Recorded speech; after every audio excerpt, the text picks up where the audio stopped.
पानी पिए चंदा तुर चंदनी मुँह लुकाए, गोरी सूरज के छाती जर जाए।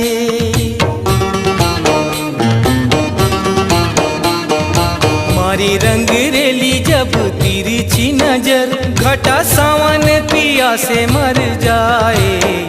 दीना कस बरे तोर, दीना कस बरे तो करे गोरी रूप के अंजोर, तरस रही जाए जिया मोर। करे गोरी रूप के अंजोर, तरस रही जाए जिया।